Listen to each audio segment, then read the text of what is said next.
Okay, so Aaron, today we're gonna talk about CO2 tolerance and stress response. Okay. So let's talk about stress. Stress gets a bad reputation.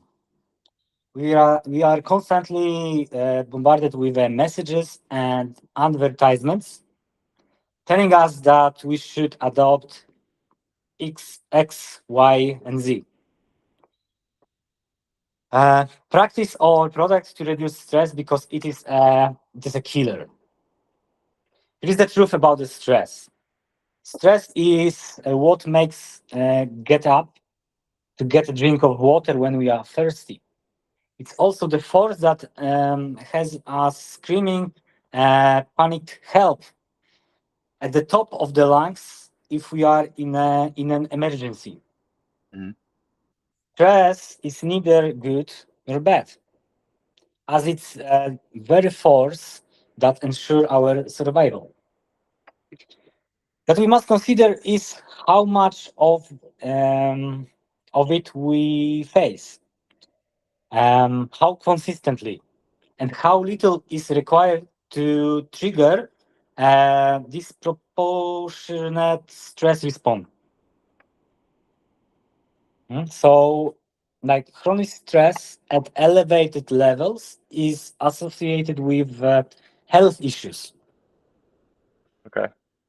both mental and physical, and cost our bodies precious resources that would otherwise be allocated to repairing and regenerating in order to achieve the excellent health we born to enjoy. Do you confirm with me? Yeah. So if I'm too stressed, I might not recover good enough after a workout, or it might affect my sleep. Yes, exactly. Too much Okay. stress, it would affect how you regenerate after the session and how you sleep. Gotcha. Okay. So our state and stress levels exist on a continuum. One end is sleep, and the other is an absolute emergency that requires no thinking and everything we have to survive at all costs. But usually we live somewhere in the middle. Many of us live closer to the emergency of the spectrum. Emergencies hijack and disrupt our system in order to survive. This response is useful in an emergency, and I certainly want my body to do what it does to improve my chances to survival. Hmm. In a day-to-day life, however, our brains often conjure up reasons to be more stressed than we need to be. And we live in an elevated state of stress that more quickly depletes our energy. Additionally, resources. This is why you often find that chronic stress people report feeling, for example, exhausted. And you will often find that they experience some other elements. If we were focused on survival, we won't be able to thrive. Okay, so you have any questions? No, that all makes sense. I know when I've been really stressed out at work, I just energy feels down and I'm just tired all the time. Okay, So that all so makes sense. yeah, so we go to the next part, which is the stress and CO2 tolerance. And refer to the question, what does the breath have to do with anything? We already know that the way we breathe can trigger a more relaxed or more stressed state.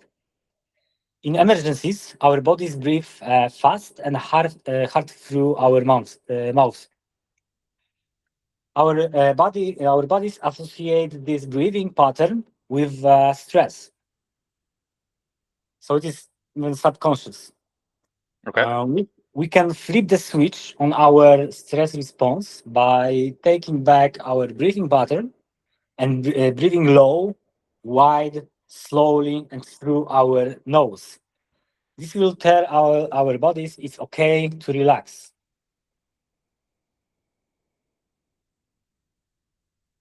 Makes sense. Yep. Okay? Do you breathe through during this conversation? Do I what? Do you breathe through the nose during this conversation? I think I was. Yes, I was breathing through my nose. Okay. I'm trying to keep my mouth closed. Me as well, but I'm trying to don't close my mouth, but to breathe through the nose. This Yeah. is a great it is a great practice additionally. Not easy when you're talking. So No. additionally, one of the most effective ways to influence our baseline stress levels is to improve our tolerance to CO2. We have been taught that we inhale oxygen and exhale carbon dioxide. And that is true. Is that we inhale and exhale both. Typically, we inhale to extract the oxygen from the air, which we use for energy, and exhale to let off excess CO2. Excess CO2. Our bodies measure the amount of CO2 in our bodies. It is measuring the amount of the CO2 in our bodies to determine whether or not we need to breathe. And the higher Okay. the levels of CO2 in our blood, the more our brain will give us the feeling that air hunger and the sensation that we need to breathe. Okay. If we have a very low tolerance for CO2, we will be more stressed more often as our bodies struggle to breathe enough to feel more at ease about our CO2 levels. Okay. That makes sense. Okay, so by increasing the amount of CO2, we can comfortably keep in our bodies, we will be able to enjoy more relaxation, better Okay. performance, improved sleep, and an easier time dealing with stressors in life. This is because we have become more resilient to one of the stressors that we face. This is CO2. And now, instead of our body worrying about needing to breathe all the time, it is comfortable with your CO2 levels. And you can focus your energy and attention on the experiences in life that you want to participate in and enjoy. So, improving your CO2 tolerance will be one of the major ways we help you feel better overall, sleep better, perform better in and out of the gym, and have an easier time enjoying life. Awesome. Have you found it valuable? This talk? Absolutely. Yeah. Okay, great. That's everything for today. Let's begin our beautiful journey. Let's go. Okay, so we can pause for a moment.